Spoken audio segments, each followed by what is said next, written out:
اس وقت دنیا میں دو فتنے بہت عظیم ہیں، اور بدقسمتی سے دونوں کو بڑا فروغ حاصل ہو رہا ہے، اور دونوں کے تعلق حضور صلی اللہ علیہ وسلم کی شخصیت سے۔ ایک ہے ختم نبوت کی مہر توڑنے والا فتویٰ، نئی نبوت کا دعویٰ۔ یہ ہمارے اس دور میں کچھ عرصے پہلے ایران میں ایک شخص بہا اللہ اٹھا، اور بہائی آج بھی دنیا میں موجود ہے، اور مسلمان ممالک میں موجود ہیں، اور ان کے جو ہے وہ اپنے دفاتر ہوتے ہیں، ان کے جو ہے لائبریریز ہوتی ہیں، ان کے ریڈنگ رومز ہوتے ہیں، اور ویسٹ میں تو بہت بہا اللہ بہائی، یہاں تو آپ زیادہ واقف نہیں۔ لیکن اس کے بعد جو بہت بڑا فتنہ اس وقت ہے، جسے مسلسل فروغ حاصل ہو رہا ہے ابھی، اور اسے وہ اپنی صداقت کے دلیل کے طور پر استعمال کر رہے ہیں، کیونکہ پوری مغربی دنیا ان کے پشت پر ہے، وہ ہے قادیانیت کا فتنہ۔ پوری مغربی دنیا، آج آپ کو معلوم ہے پورا مغرب لفظ جہاد سے کانپتا ہے، جہاد کو گالی بنا دیا، جہادسٹ۔ یہ گویا کہ ان کے نزدیک کسی کو کنڈیم کرنا ہو تو جہادسٹ ہے یہ۔ تو یہ جہاد، اس جہاد یعنی قتال کی نفی کی تھی غلام احمد قادیانی نے، اسی لیے انگریزوں کا چہیتا بنا تھا۔ اس لیے کہ ظاہر بات ہے کہ ہندوستان میں انگریز آ تو گیا تھا، لیکن اس نے یہ نوٹ کر لیا تھا کہ مسلمانوں کے اندر تو جراثیم موجود ہے بغاوت کے، مسلمانوں نے دل سے ہمیں تسلیم نہیں کیا۔ اس کی وجوہات تھی۔ ایک بات تو یہ تھی کہ مسلمانوں سے تو تم نے حکومت چھینی، ہندو تو پہلے مسلمان کا غلام تھا، اب تمہارا ہو گیا۔ تو ہندو کے لیے تو معاملہ چینج آف ماسٹرز کا تھا، آقا بدل گئے، یہ تو نہیں کہ وہ حاکم سے محکوم بنایا گیا ہو۔ جبکہ مسلمان حاکم سے محکوم بنائے گئے تو ان کے اندر تو لازماً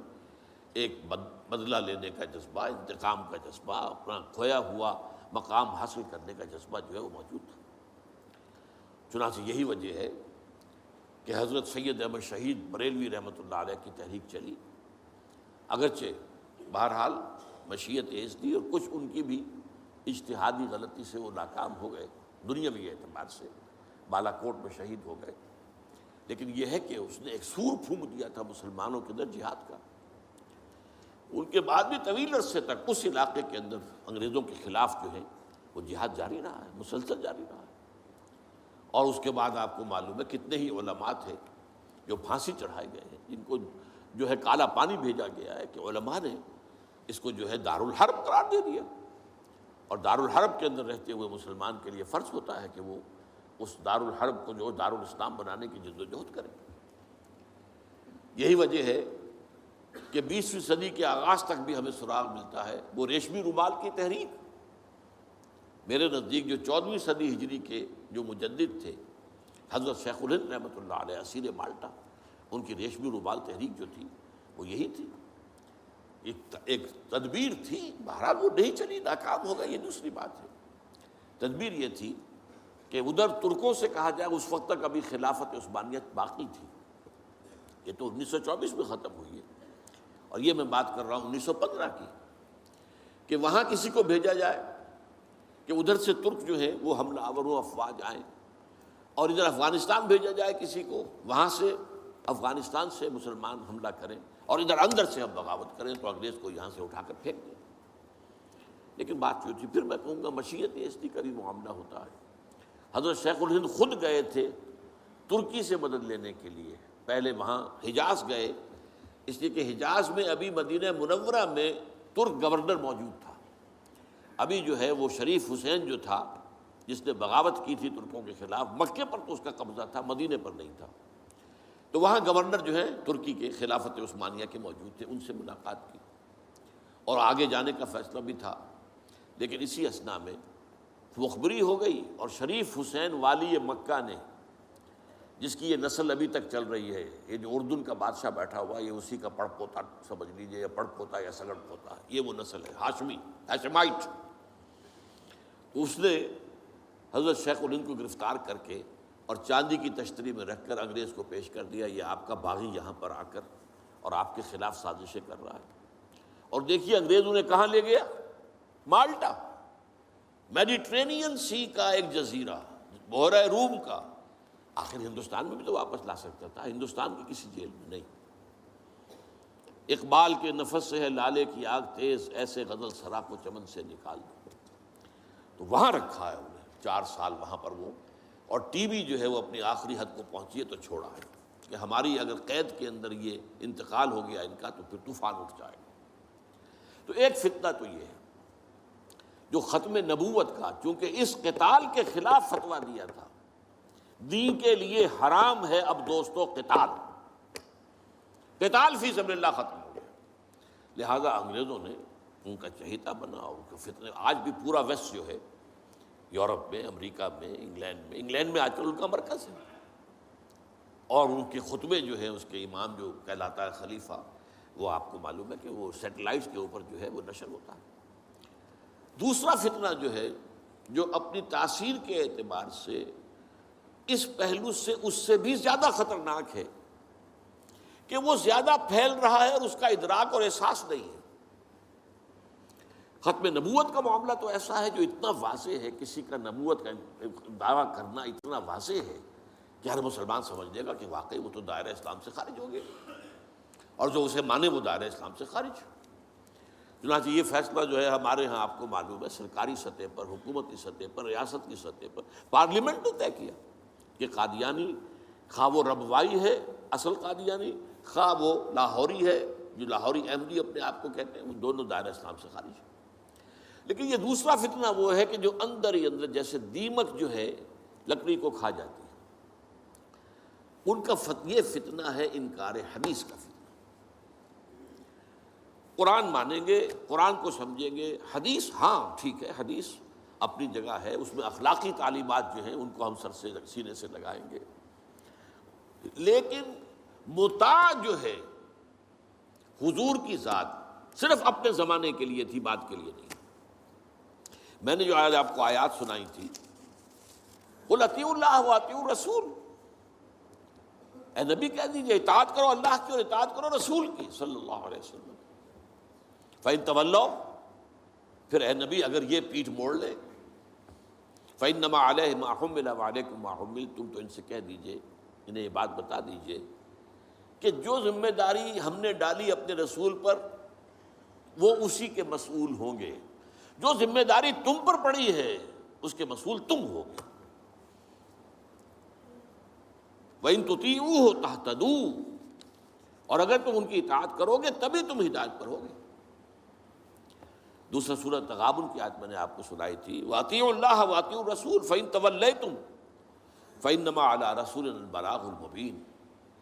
اطاعت کرو اللہ کی، اطاعت کرو رسول کی صلی اللہ علیہ وسلم۔ پھر اگر تم نے پیٹھ موڑ لی تو جان لو کہ ہمارے رسول پر تو صرف پہنچا دینے کی ذمہ داری تھی، آگے تم مسئول ہو کہ تم تک جو پہنچا دیا گیا تھا پیغام تم نے اسے قبول کیوں نہیں کیا۔ یہ جو اطاعت رسول ہے یہ دائمی ہے، یہ ایسا نہیں ہے کہ صرف حضور